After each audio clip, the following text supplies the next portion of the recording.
blessed Wednesday to us.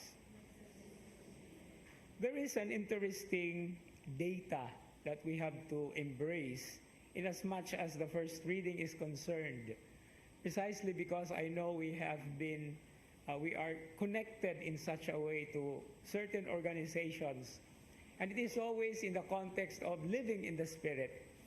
And that is what the end of the first reading today, the last verse. If we live in the Spirit, we also follow the Spirit. But what does it mean to follow and to live in the Spirit? It is none other than looking back.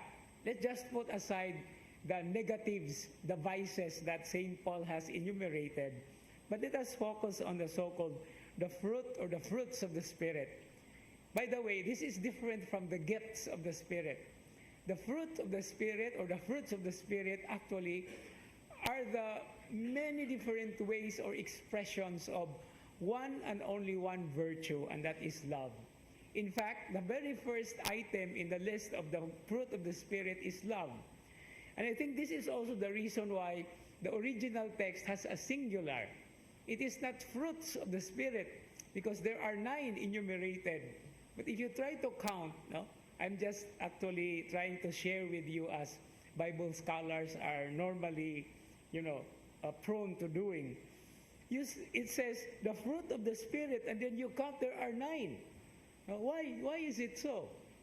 Because actually, it is fruit in the singular, because all the 8 that follows love are the expressions, concrete expressions of love. In fact, when we talk about love, it is a huge concept. It is an abstract noun. But how do we make love concrete? In the Latin, we are given the word caritas. Okay? And there is even a very beautiful expression from St. Paul. Caritas Christe urget nos. The love of Christ urges us. Urges not in the negative sense, but it's the power that actually makes us respond to the very love that God has for us. And so if you try to take a look into the list, after love, unsa may nasulat? Joy. A loving person is a joyful person despite the many different drawbacks in the world. Peace. Peace which is not static. It is an active sense of peace. Doing something. That's why in Cebuano we have 2 words for peace.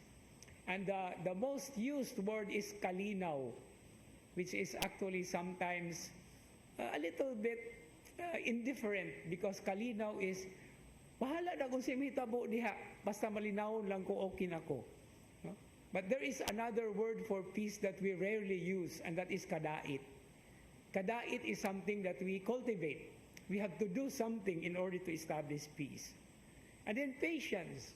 A loving person is a patient person. Without saying so much about that, you know what it means. Ang pagkamapailubon. Kindness, natural. That's the creative expression of love. Generosity, practically almost all the same. Faithfulness, and then gentleness and self-control. Self-control, being the last in the list, is actually the countermanding force of the vices that are actually discussed earlier. And so this is the very thing that challenges us. How to put love in the concreteness of our lives. Precisely because even the Pharisees and the scribes were being criticized by the Lord. They know the law.